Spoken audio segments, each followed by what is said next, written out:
देखिए, दिल्ली के जंतर मंतर पर आज पहलवानों के समर्थन में पहुंचेगी खाप, जो पहलवानों के साथ शाम 7 बजे कैंडल मार्च भी निकालेंगे। आपको बता दें, पहलवानों के समर्थन में किसान नेता, क्रिकेट बंधु भी मौजूद रहेंगे। इस वक्त की बड़ी खबर आपको बता रही है, कैंडल मार्च भी निकालेंगे और साथ ही आपको बता दें, शाम को जब कैंडल मार्च निकलेगा, जंतर मंतर पर आज जुटेंगे खाप नेता।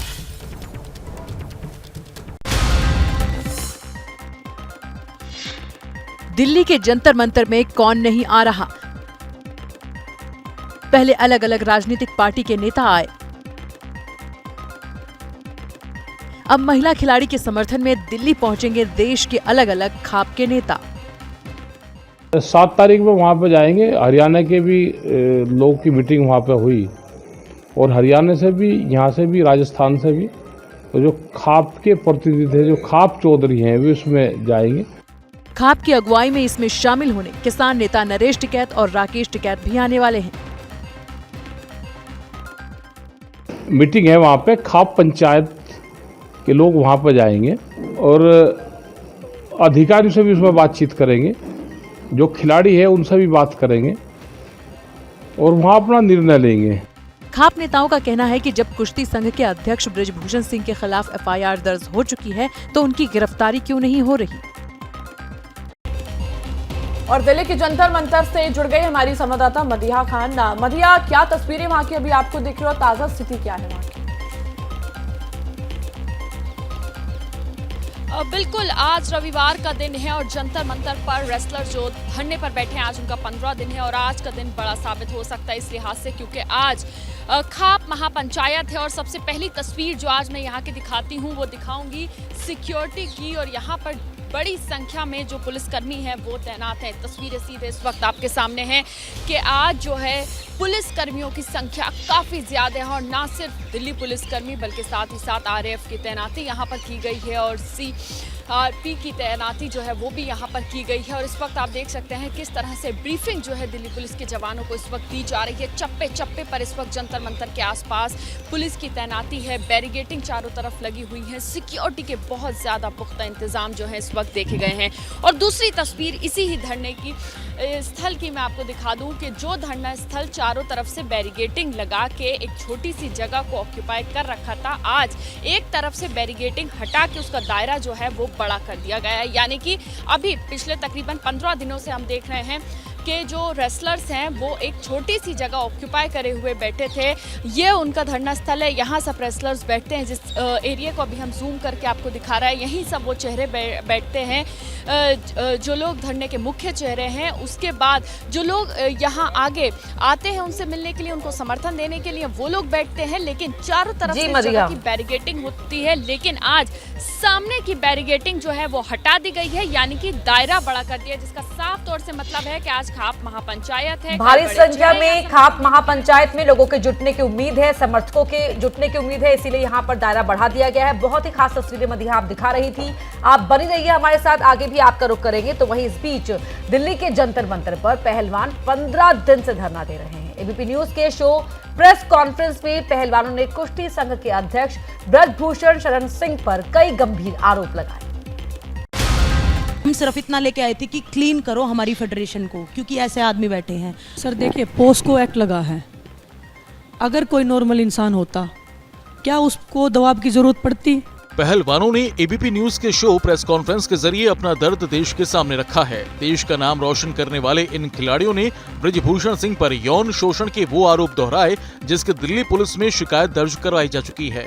बहुत ही दुर्भाग्य की बात है सर कि हमें यहाँ बैठना पड़ रहा है, कोई सुनवाई नहीं हो रही। बीच में आपने देखा होगा जो पुलिस वाले हैं उन्होंने भी थोड़ा गलत व्यवहार किया हमारे साथ, और जब तक न्याय नहीं मिल जाता हम यहीं बैठे रहेंगे। अगर वो चाहते हैं कि हम चले जाए वापस, तो वो अपनी गिरफ्तारी दे दे, इंटरोगेशन स्टार्ट करवा लें। जो 2-3 दिन पहले घटना हुई पुलिस के द्वारा, हमारे ऊपर हुई वो कोई दिक्कत नहीं, पर जो हमारी महिला खिलाड़ियों के ऊपर जो चीज़ें हुई हैं उनकी मतलब जितनी भी निंदा की जाए वो कम है। पहलवानों का कहना है कि सुप्रीम कोर्ट के आदेश पर बृजभूषण के खिलाफ जब पॉक्सो एक्ट में शिकायत दर्ज हो चुकी है तो फिर उनकी गिरफ्तारी क्यों नहीं हो रही। तो जंतर मंतर पर धरना स्थल से हमारी सहयोगी मदिहा खान लगातार हमारे साथ जुड़ी हुई हैं। मदिहा, जरा ये बताएं कि हमारे शो प्रेस कॉन्फ्रेंस में पहलवानों ने अपनी मांगे सामने रख दी थी, क्या इन मांगों को लेकर नए सिरे से बृजभूषण सिंह का कोई जवाब सामने आया है?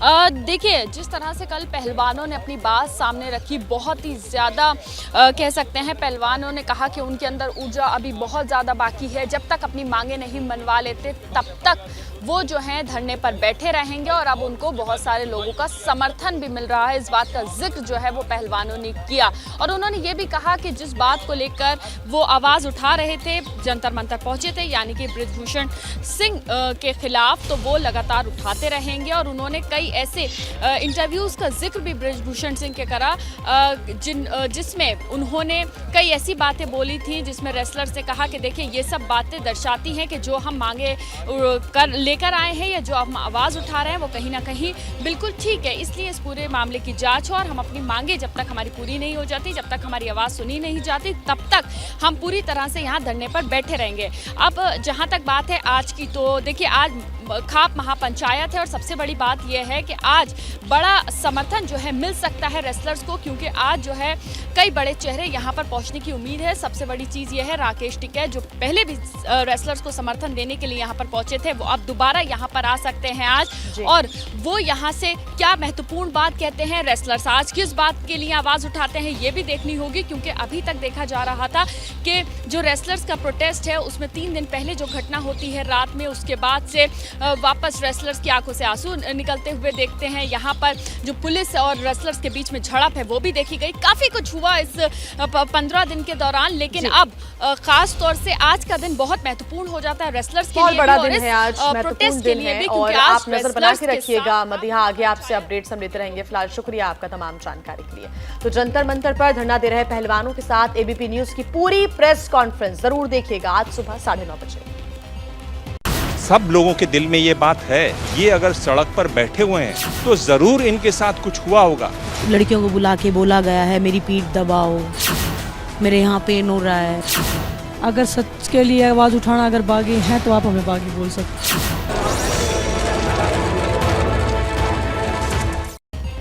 आगे बढ़ते हुए अब बात कर लेते हैं कर्नाटक विधानसभा चुनाव की। सियासी रूप से देखिए, आज सुपर संडे है कर्नाटका में। एक तरफ मैदान में होंगे देश के प्रधानमंत्री और गृह मंत्री, तो दूसरी तरफ कांग्रेस की ओर से ताल ठोकी जाएगी राहुल गांधी और प्रियंका गांधी की तरफ से। देखिए रिपोर्ट। कर्नाटक की राजधानी बेंगलुरु में जिस तरह कल प्रधानमंत्री ने 26 किलोमीटर लंबा रोड शो करके इतिहास रच दिया, आज वहीं पर वो 10 किलोमीटर लंबा रोड शो फिर करने वाले हैं।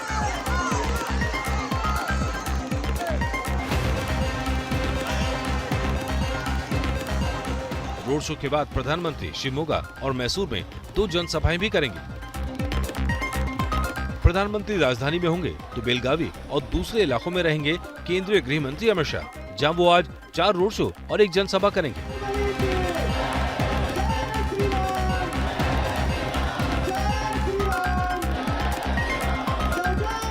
कांग्रेस की ओर से पार्टी के पूर्व अध्यक्ष राहुल गांधी भी आज बेंगलुरु में होंगे, जहां वो 2 नुक्कड़ सभाएं करेंगे और प्रियंका गांधी के साथ मिलकर रोड शो भी करेंगे। और दिन रात कितना काम करती हैं।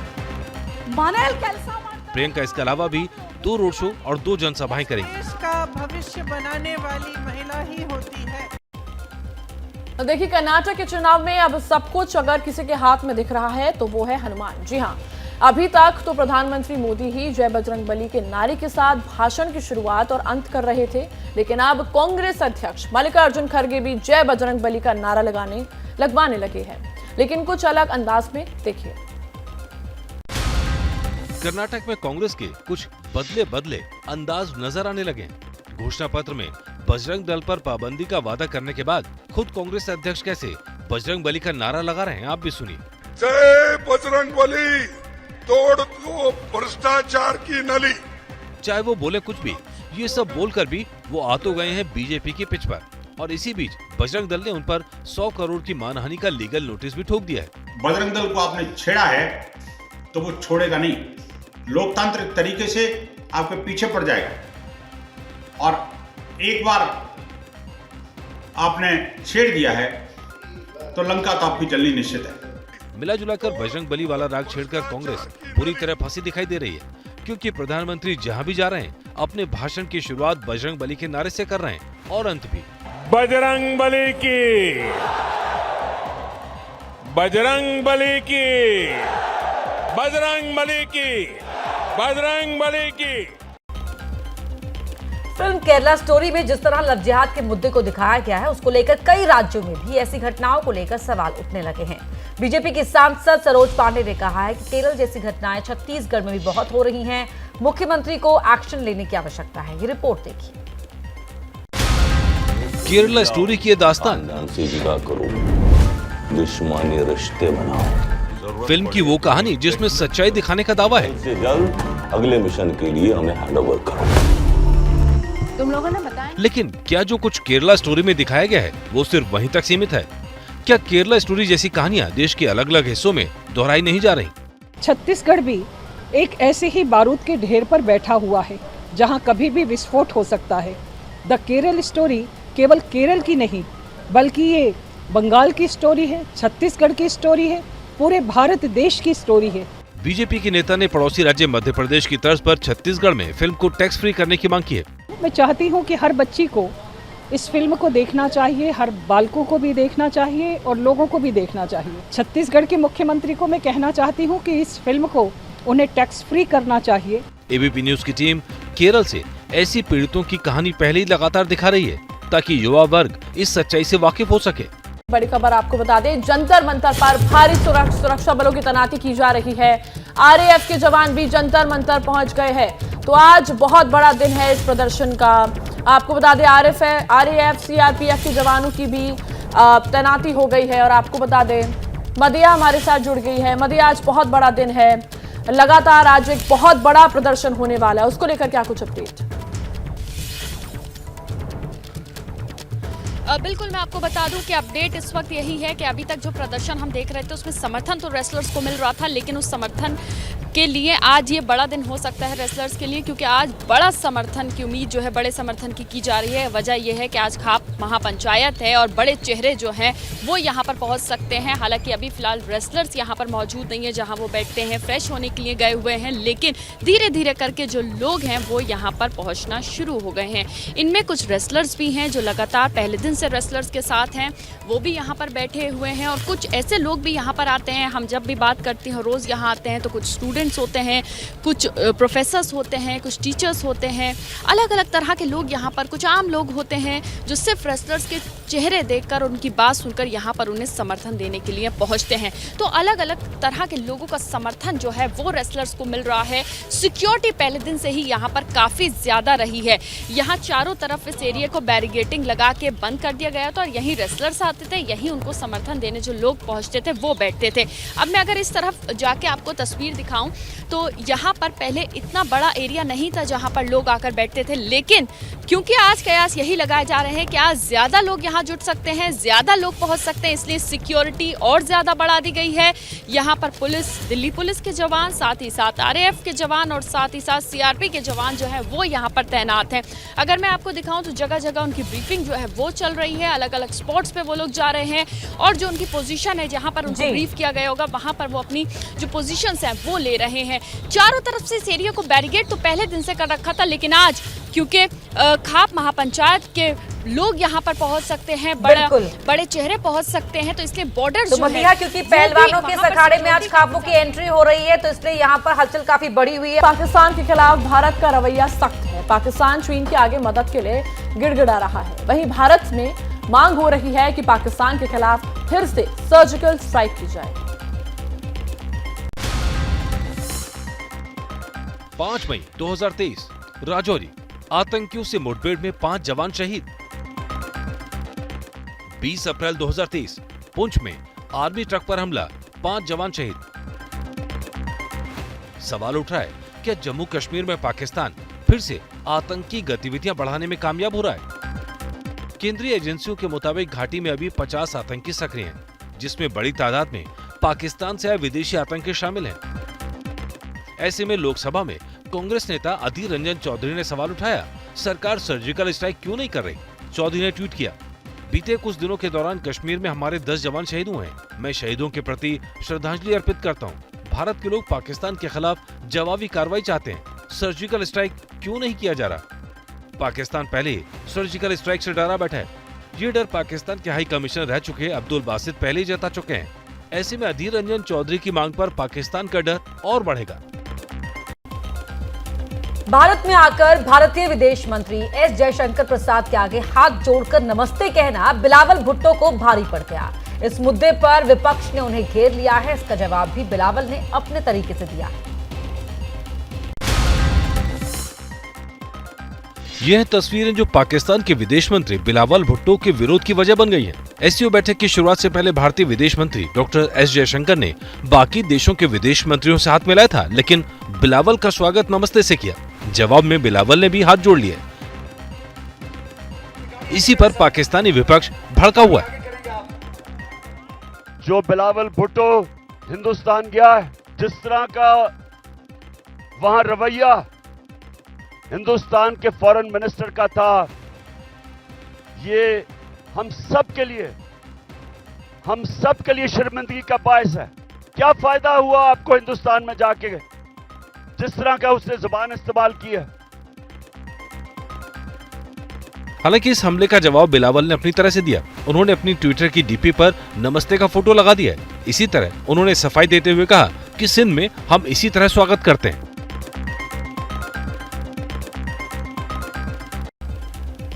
भारत में मुंह की खाने के बाद भी पाकिस्तान सुधर नहीं रहा है। चीन के साथ मिलकर पाकिस्तान ने फिर से कश्मीर का मुद्दा उठाया है। वहीं पाकिस्तान में चीनी नागरिकों पर हो रहे हमले से चीन घबराया हुआ नजर आ रहा है। एससीओ की बैठक में फटकार, अब अपने घर में ललकार, यही है पाकिस्तान का हाल। इस्लामाबाद में पाकिस्तान और चीन ने संयुक्त बयान जारी कर कश्मीर को लेकर संयुक्त राष्ट्र के प्रस्ताव का राग अलापा और एक तरफा कार्रवाई का विरोध किया। We greatly appreciate China's steadfast support on all our issues of core national interests, including the principled position on the Jammu and Kashmir dispute. दरअसल चीन के विदेश मंत्री शी गांग अपने पहले पाकिस्तान दौरे पर हैं। यहाँ उन्होंने पाकिस्तानी विदेश मंत्री के साथ वार्ता की। हालांकि माना जा रहा है कि चीन के इस दौरे का असली एजेंडा पाकिस्तान में लगे अपने पैसे और अपने नागरिकों की सुरक्षा है। दरअसल पाकिस्तान में लगातार चीनी नागरिकों पर हमले हो रहे हैं, जिसके बाद पाकिस्तान के राष्ट्रपति आरिफ अलवी ने चीनी विदेश मंत्री को चीनी नागरिकों की सुरक्षा बढ़ाने का भरोसा दिया है। लेकिन सवाल ये है कि चीनी कर्ज के नीचे दबा पाकिस्तान अपने पुलिस कर्मियों को संभाले या चीनी नागरिकों की रक्षा करे, क्योंकि अलग अलग संगठनों ने पाकिस्तान के खिलाफ युद्ध छेड़ा हुआ है। पाकिस्तान में रहकर खालिस्तानी गतिविधियों को बढ़ावा देने वाला और खालिस्तान कमांडो फोर्स का सरगना परमजीत सिंह पंजवड़ लाहौर में मारा गया है। भारत के इस मोस्ट वांटेड को किसने मारा, ये अब तक साफ नहीं हो पाया है। इंडिया का मोस्ट वांटेड 1999 के चंडीगढ़ ब्लास्ट का आरोपी खालिस्तानी आतंकवादी परमजीत सिंह पंजवड़ मारा गया। पाकिस्तान के लाहौर में पंजवड़ की तब हत्या कर दी गई जब वो अपने बॉडीगार्ड के साथ मॉर्निंग वॉक कर रहा था। लोगों का कहना है हमलावर एक बाइक पर सवार होकर आए थे और उन्होंने पंजवड़ पर ताबड़तोड़ गोलियां बरसा दी, जिससे उसकी मौत हो गई। हालांकि पाकिस्तान की पुलिस ने इस हत्याकांड को लेकर अपनी जुबान अब तक नहीं खोली है, लेकिन इतना तो तय है पंजवड़ की हत्या से एक बार फिर ये साबित हो गया किस तरह पाकिस्तान आतंकियों की पनाहगार है। लेकिन अब अपनी पनाहगार में आतंकी सुरक्षित नहीं।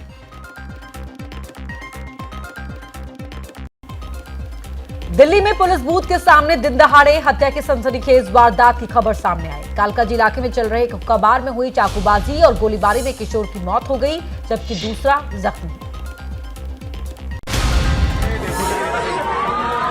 दिल्ली में नाबालिग बच्चों के अंदर किस तरह बढ़ रही है अपराध की प्रवृत्ति, इसका सबूत है दिल्ली के कालकाजी इलाके में हुई ये वारदात। कालकाजी के गोविंदपुरी एक्सटेंशन इलाके में पुलिस बूथ के सामने चल रहे एक अवैध हुक्का बार में 7 से 8 की तादाद में आए हमलावरों ने 2 किशोरों पर हमला बोल दिया, जिसमें कुणाल नाम के लड़के की मौत हो गई। 4 बजे जानकारी मिली, 3:30 बजे वो घर से गया था। पता चला कि कुणाल को गोली लग गई दिमाग पे, कुणाल खत्म हो गया, अब नहीं बचेगा बस, और कुछ नहीं पता चला उसके बारे में हमें। मम्मी ने वो लड़कों के साथ गया, लड़के का जन्मदिन था, मम्मी ने बोला बेटा तू मत जा, बोल रहा है मम्मी मैं एक ही बार जाऊंगा फिर कभी नहीं जाऊंगा। पुलिस का कहना है हत्या के पीछे आपसी विवाद हो सकता है।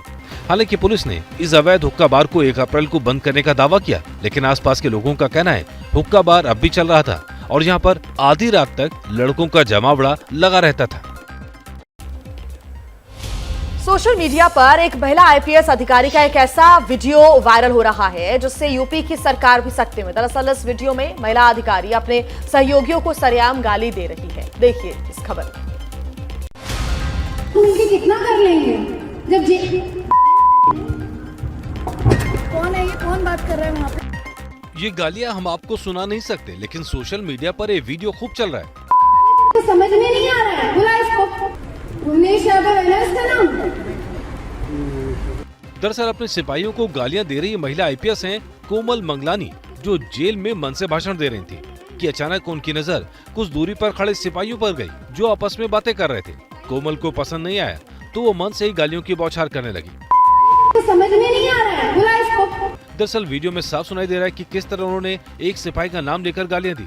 वीडियो वायरल होने के बाद उन्हें सफाई देनी पड़ी। मंच पे मैं संबोधन कर रही थी तो कुछ लोगों ने अव्यवस्थाएं फैलाने की कोशिश की, नहीं माने तो मैंने कुछ चीज़ें उन्हें कही, लेकिन जो वीडियो में वायरल हो रहा है वो वैसा कुछ भी मैंने नहीं कहा था। वो सारे अपशब्द मेरे द्वारा नहीं कहे गए हैं। वीडियो टेम्पर करके वायरल की गई है।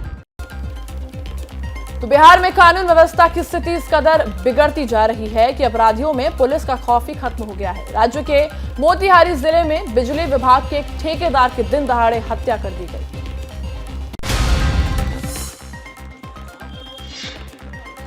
बिहार के मोतिहारी में फिर गैंगवार।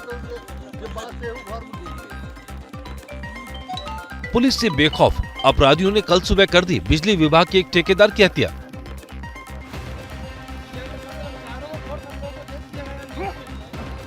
मोतिहारी के गांव इजोरा बारा में अपराधियों का गैंगवार कुछ इस तरह शुरू हुआ कि काले रंग की स्कॉर्पियो पर हमलावरों ने 19 राउंड फायरिंग की, जिसमें बिजली विभाग के ठेकेदार ओम प्रकाश सिंह की मौके पर ही मौत हो गई। अपराधी टाटा सुमो गाड़ी में सवार होकर पहुंचे थे। इस घटना में ठेकेदार का ड्राइवर बाल बाल बच गया। प्रथम दृष्टया वो गैंगवार लग रहा है। ओम प्रकाश जी का पूर्व में आपराधिक इतिहास रहा है और हम लोग जा रहे हैं वहाँ, जो मिलेगा आगे हम लोग बताएंगे। बिहार में जिस तरह लगातार बढ़ते अपराध के मामले सामने आ रहे हैं, उससे नीतीश कुमार की सुशासन वाली छवि को धक्का लग रहा है।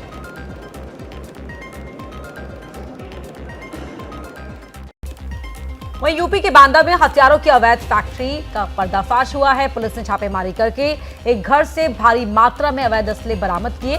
असले बनाने की फैक्ट्री भी पकड़ी गई है।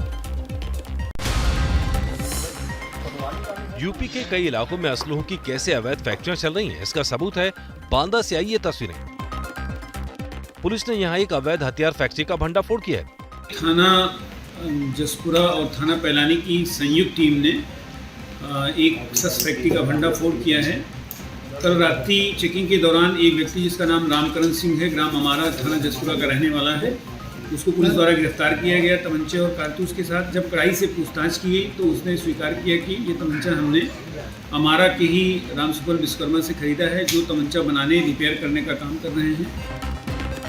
छापेमारी के दौरान पुलिस ने मौके से 10 देसी तमंचे, 4 अधूरे बने असले और एक राइफल समेत भारी मात्रा में कारतूस और असले बनाने का सामान बरामद किया है। पुलिस ने मौके से 2 आरोपियों को भी गिरफ्तार किया है। पुलिस का कहना है पकड़े गए आरोपी लंबे समय से इस काम में लगे हुए थे और आसपास के इलाकों में हथियारों की अवैध सप्लाई किया करते थे। और बात बिहार की कर लेते हैं, जहां लालू यादव के रिश्तेदार वही सब करने में जुट गए हैं जिसकी वजह से लालू प्रसाद यादव का शासनकाल बदनाम हुआ था। लालू के साले सुभाष यादव पर रंगदारी और दबंगई का मामला दर्ज हुआ है। देखिए इस रिपोर्ट में। लालू प्रसाद के शासनकाल में उनके साले जो किया करते थे वैसे ही उन्होंने दोबारा करना शुरू कर दिया।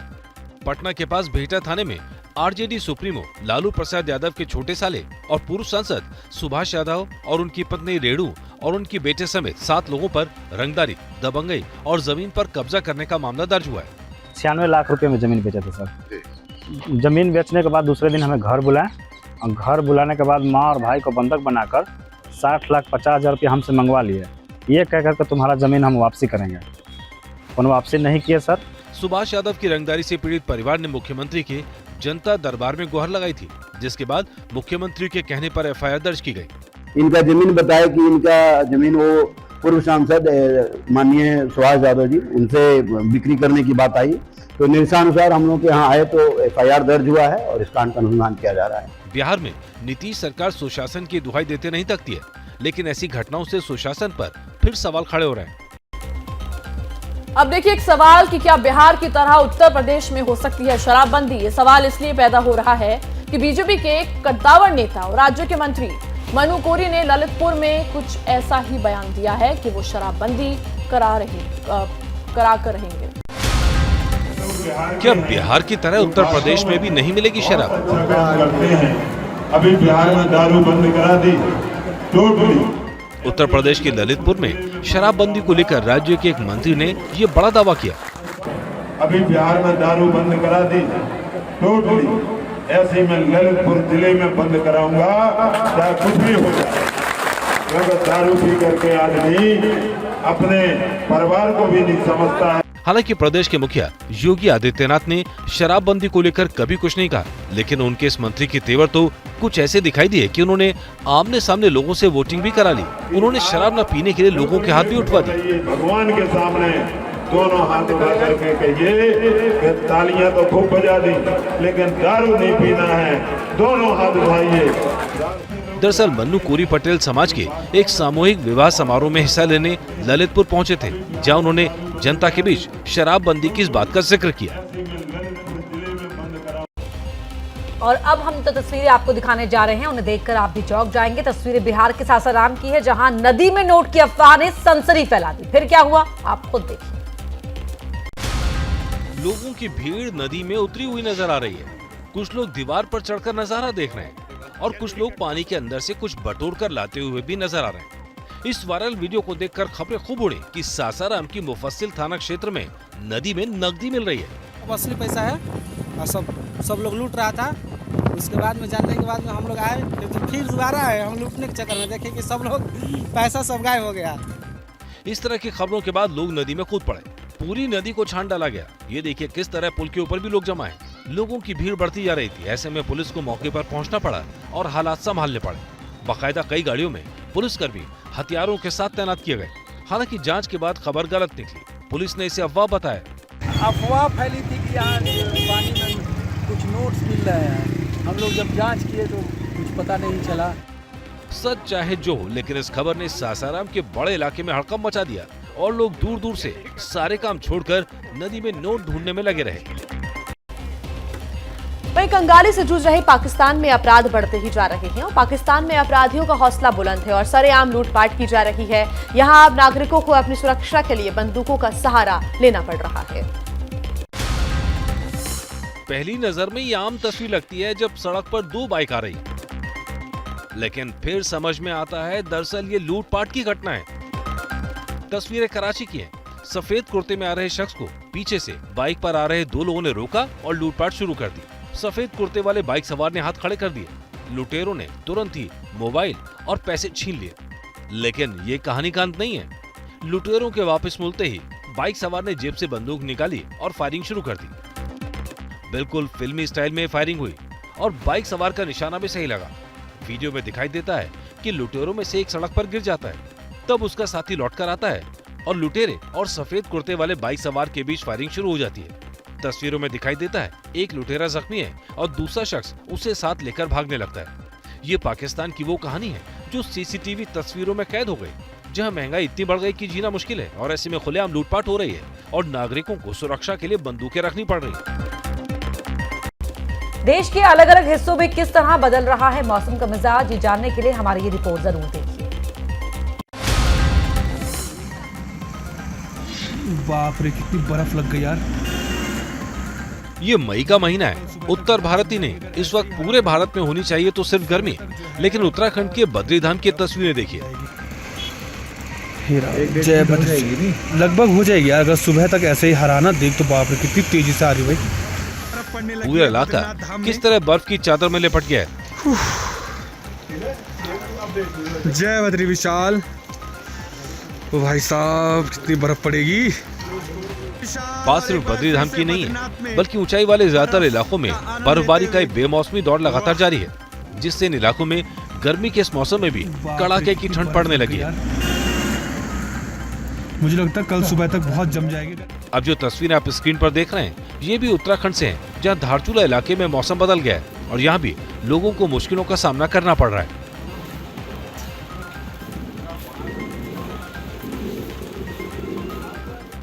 और देखिए, मौसम की मार सिर्फ हिंदुस्तान नहीं झेल रहा, दक्षिणी चीन पर बेमौसम बरसात ने कहर बरपाया है। कई जगह देखते ही देखते बाढ़ के हालात बन गए। ये देखिए नदियां किस तरह उफन रही हैं। कहीं तो सड़कें ही नदियां बन गई हैं। राहत कर्मियों की तो जैसे आफत ही आ गई। तस्वीरें दक्षिणी चीन से सामने आई हैं। हुनान, फुजियान, जियांगशी जैसे इलाकों में तेज तूफान के बाद भयंकर बारिश आई है।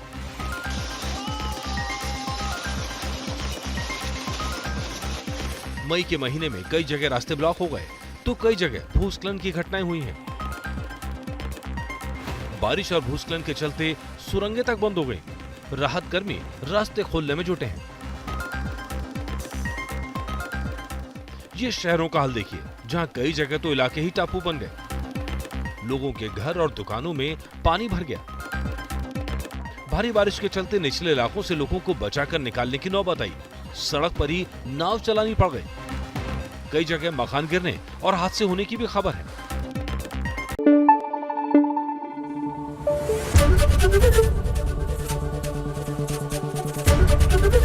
एबीपी न्यूज आपको रखे आगे।